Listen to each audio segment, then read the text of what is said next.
All right, everybody, welcome to another episode. Got Marika here. Marika is with the MooreMuscle Barbell Club and has an awesome athletic background. That's what we want to talk about today. Is a lot of people don't give the respect of how much of a benefit an athletic background, a sports background can have in the world of strength. So that's why we're here. That's what we want to talk about today. Very excited to have her. Let's start the episode. Thank you for having me. Yeah, very excited to have you here today. You can agree that I was very surprised when you asked me to do this. I mean, there's so many amazing people here at this gym, and I was just really surprised you asked me to do it. But I'm happy to be here and happy to talk about my experiences and my love for the gym. And I think we'll save some time because you normally list everyone's like championships and medals right now. So we can skip that. Well, it has nothing to do with accolades. What we love is supporting the person next to you, and the dedication and consistency is really, really awesome. And nobody does that better than you.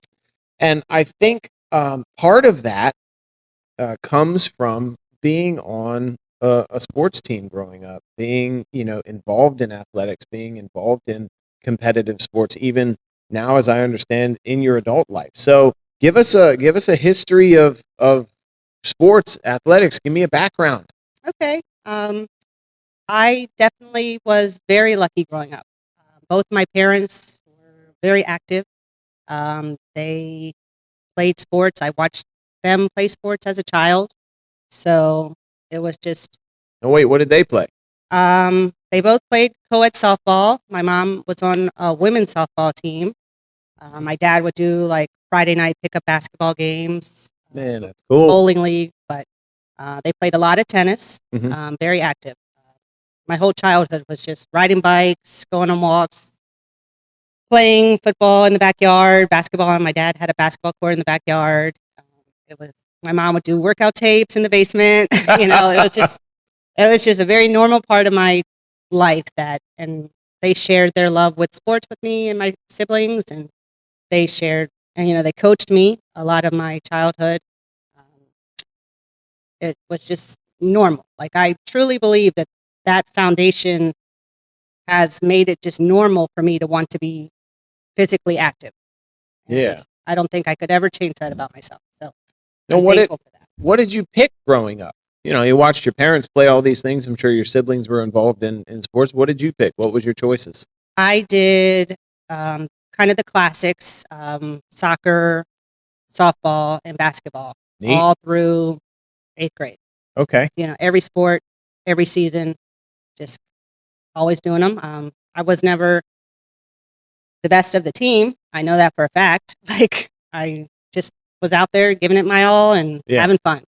In high school, I switched over completely and I did 4 years of volleyball, which I Wow. loved. I love that sport. I have considered playing it in an adult league actually, but I haven't got there yet. But and then I also did lacrosse. My high school had a club lacrosse team. Neat. It wasn't a school sport then. It Yeah. was still up and coming for the public school I went to, but we had a club team and I was captain when I was a senior. So cool. Yeah, it was another great sport. You got to be physical. You got to, Yeah. I did pretty well in lacrosse. I think I got some sort of like mention, like a all team kind of mention. So Yeah.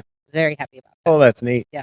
A lot of people don't realize in the strength world, a lot of people don't realize that base of fitness that you built, um, you know, through the 3 different sports up to 8th grade, and then the different sports in high school, like this base of fitness establishes almost a lifetime worth of strength, um, connective tissue, muscle tissue, and coordination. But I think one of the things that is sort of unspoken is the discipline and consistency required to be on a team sport. You have practices on certain days and games on certain days, and your teammates are relying on you. And we started off by me mentioning that you are one of the most dedicated and consistent in the gym. Do you think that came from sports, or do you think that was just kind of ingrained in you?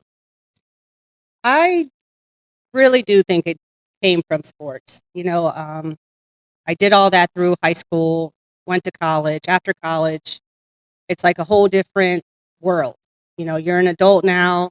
You don't have a team that you're just signed up for. You have to go out and kind of make your own routine or join things.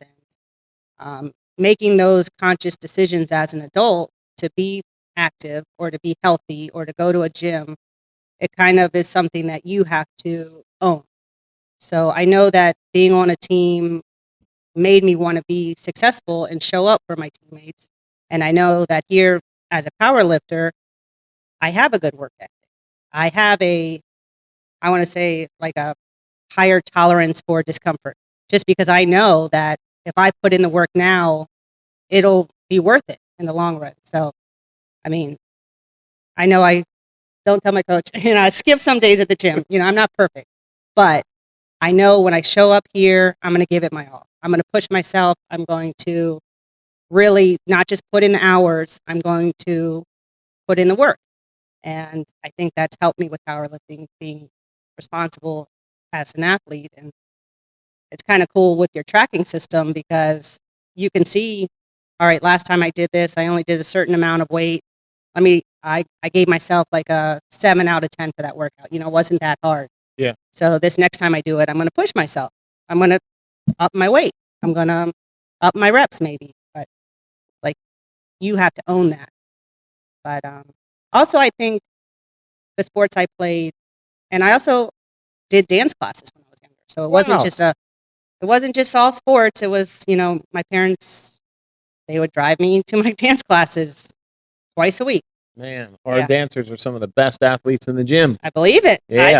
I see them. I mean, I think that actually has helped me with powerlifting also, because you get more in tune with your body. And powerlifting, the techniques you guys teach us, and we'll be doing a lift and you'll say, your bench press, you really got to like engage your legs. And I'm like, what? Like, I had to learn these things, but you can point them out and you can notice them.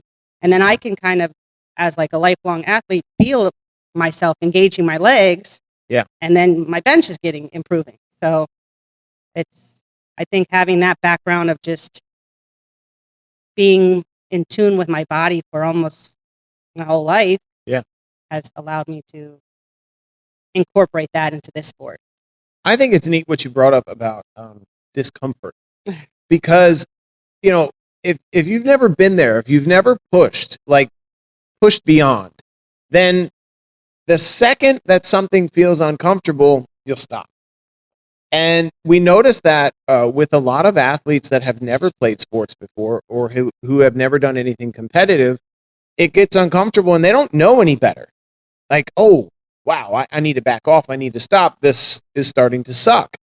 And, it's kind of what we have written on the wall and what I've said for, 25 years. Like your shirt says. Yeah, like you're stronger than you think you are. So learn how to push into that discomfort. And then the next time you do it, push further beyond that part. And, it makes you better and better and better. That was so cool that you brought that up, because so few people in the strength world that don't have an athletic background understand that. That's really neat. And with your base of fitness because of sports, how do you think that's affected your strength in this sport? Because you're jumping, your numbers are jumping and jumping and jumping and jumping and so fast, and you're not a rookie to athletics. So you'll ask any experienced lifter, it takes a long time to increase your weights, but yours are just jumping. So how do you feel like that base of fitness is allowing you to move faster than, let's say, the regular lifter would in terms of increases?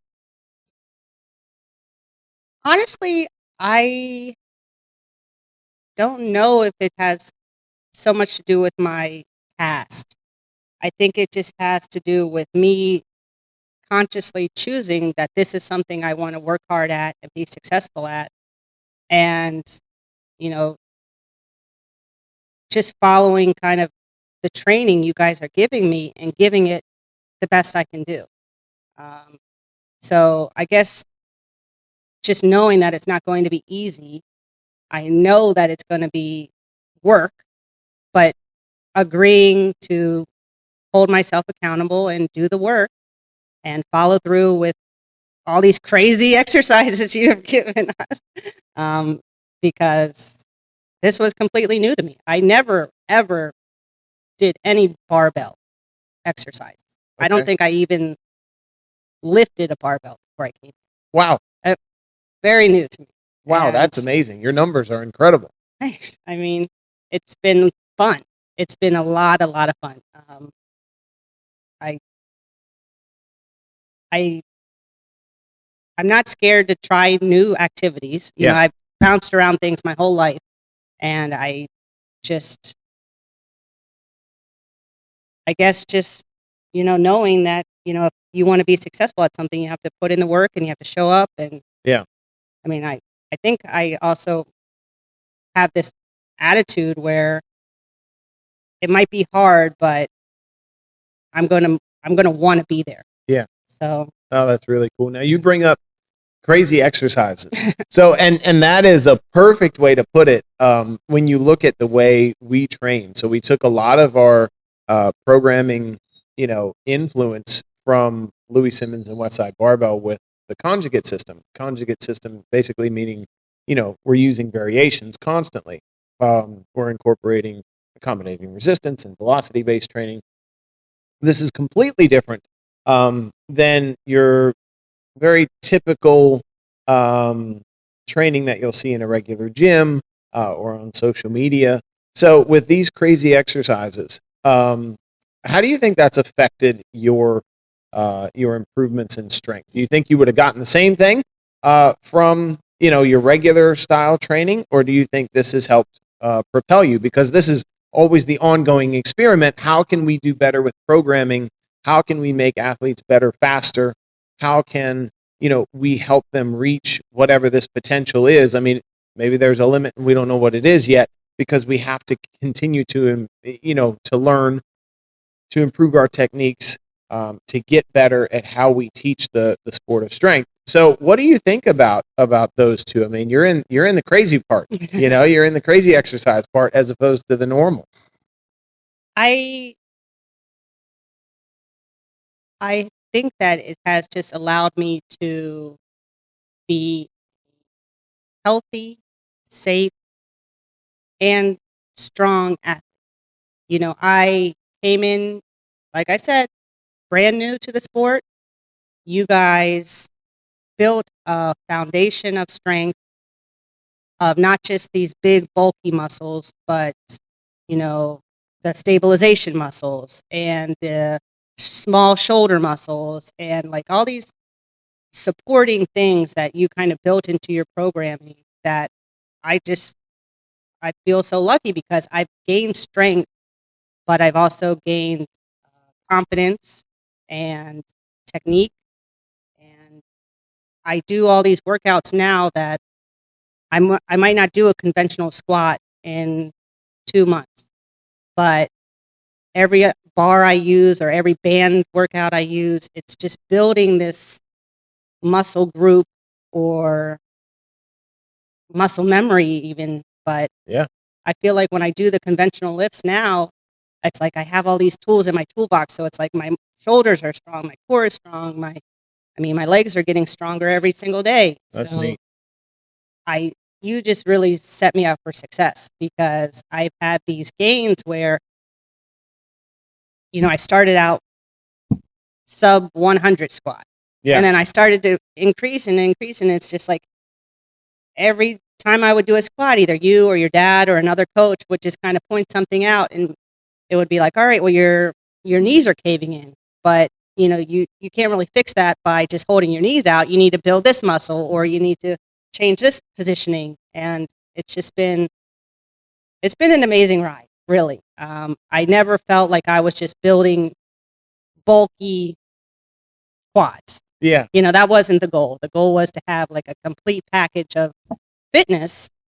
I mean, even those workouts where we're building our speed, or Sure. like fast twitch muscles, I don't know. Like, Yeah. you need So to put much like a fun. disclaimer, like she's not a professional, like a medical professional. But I mean, you've talked about it so much that it's like I know you've researched it, and I know that you're building this like fitness package, Yeah. and I I can't complain one bit. I'm so happy with my progress, and you know, you hear other people doing leg day, arm day, leg day, arm day, leg day, and it's Yeah. just kind of like, well, then what about what about if you? I don't What know. about everything else? Yeah. Yeah. So Now you guys have a conditioning day every other day in your programming, which is totally weird for the powerlifting world. I mean, there are T-shirts made about how powerlifters don't do cardio, and we call it conditioning because the goal of it being that you don't want to be in the middle of a powerlifting meet and be totally gassed and not be able to perform in all three events. But you are unique in that you also have a background in rowing, which totally sets you, at an advantage in being able to, maintain strength for longer. So give us a rowing background. okay. Shout out to Washington Rowing School in Bladensburg. Um, I started that a few years ago. I read the book Boys in the Boat, Yeah, and I said, "Oh my God, that just sounds amazing." And I found the club, and they started me from zero, and I ended up competing in meets and regattas and having a that's so great time. cool. Yeah, winning a couple medals, and it's an amazing sport. I can't Yeah, say enough about it. It's hard. yeah, It's very hard. I think that's where my tolerance for discomfort grew. I mean, but it's such a physical rush. I yeah, mean, you're doing stroke, stroke, stroke, and it's different from powerlifting because it's just stroke, stroke, stroke. So you can have a bad stroke, yeah, and you just think, okay, I got to do the next one right, and you can have another bad stroke for another reason, and then you have another bad stroke, but you're still moving, yeah, and then you finally have one perfect stroke, and you're like, oh my God, that felt so good, but you're already on to the next stroke. yeah. So it was powerlifting is like, okay, I got to really focus. I Yeah, get this one chance. You get three chances in a meet. But it's like you get this one chance to do that perfect lift, and yeah, that's why we train. But it's just build my it it built my fitness level to probably the peak it was as an adult before I came. Before I started rowing, I was bouncing around from community centers and circuit gyms and just trying to stay fit as an adult. It yeah. wasn't working that I mean, I've floated by as a youth, you can float by and stay fit Sure. as a young adult, but then you're just like, all right, I need to get serious. I moved here, so I couldn't do the rowing as much. It was just the logistics weren't working. And I Yeah, was going to my community center, but I had a pretty good cardio level, a good strength level, and then luckily within just a couple, maybe like 2 months, I found this gym. So I was able to neat. not lose too much of it and then build off of that because I love cardio. Yeah. It's like I think I don't feel like I've had a true workout if I'm not dripping in sweat and out of breath. So I've kind of had to like train myself a little bit to know that there are going to be some slow days, some just Yeah, rep days where you really got to concentrate on the movement and the weight you're lifting. But cardio for strength, I mean the sleds. I've never done sleds before. I love sleds. I even kind of like the sprint sleds. It's like right in my wheelhouse of using the power, but also breathing hard and working hard. I use the erg a lot. yeah, I mean, that is a great machine. So technical, but so rewarding. And I'm sure it must have helped me with powerlifting. I mean, I can do more reps without getting like completely fatigued.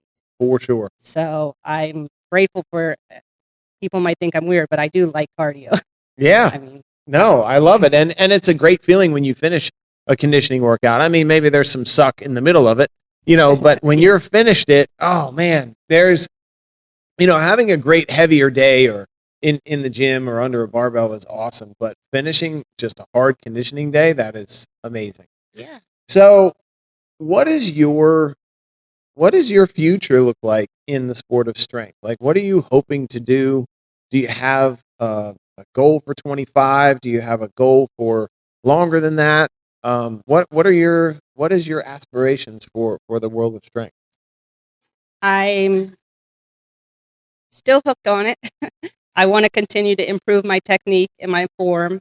Um, I, I I think I've only been at this gym 2 years, or I'm sorry, October 2022.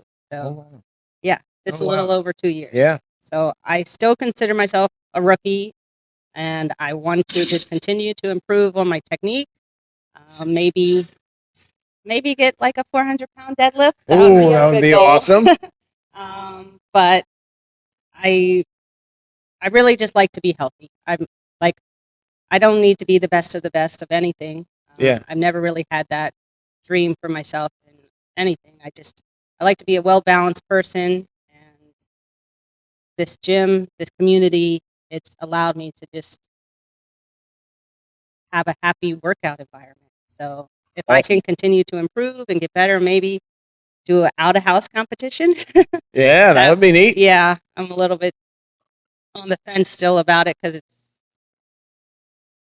a big step, I think. It's scary and intimidating. Yeah. Yeah. There's a very intimidating feeling about going to, a different gym with different people and different equipment, and you're totally out of your comfort zone. You don't have your food with you. It's yeah, it's a scary thing. But I bet you would find it very similar to like your rowing competitions where there's just such a physical rush of when you're in it and when you're finished it. Yeah, I think you'd be fantastic. No pressure from me, but I think I you'd be mean, I've watched fantastic. you guys, and like the camaraderie is just can't be beat. I Yeah, mean, I thought about that a little bit before, doing this talk with you, and it's like there's something about being an adult and having a coach and a yeah, team. It's like a really positive aspect of my life. You have those people when you're a kid who they're your coaches or your teachers or your parents, and they're just there to support you and guide you. And as an adult, it's like I have somebody who wants me to succeed, who will help me and root for me. And it's like, you're great. It's great to have a coach and like to have this team here.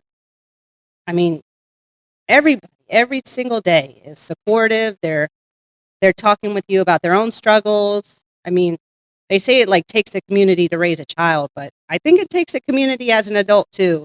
And it just can't be beat. yeah. Fitness is better together, and no matter what that goal is, if you're here to get strong, if you're here to get healthier or, physically look better.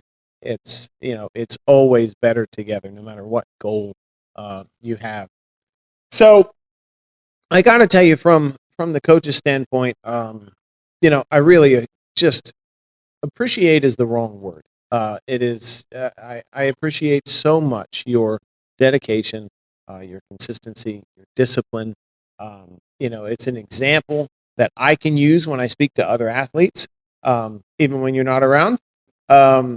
It's an example that we can all follow as coaches, as athletes. We are super lucky to have you on our team. I appreciate you so much coming to do this episode today, talking about your sports background and how it's helped your strength. Really, really awesome. I really appreciate your time, and thanks so much for coming. Anytime. Thank you. All right. Thank you very much. Thanks, guys. We'll see you on the next episode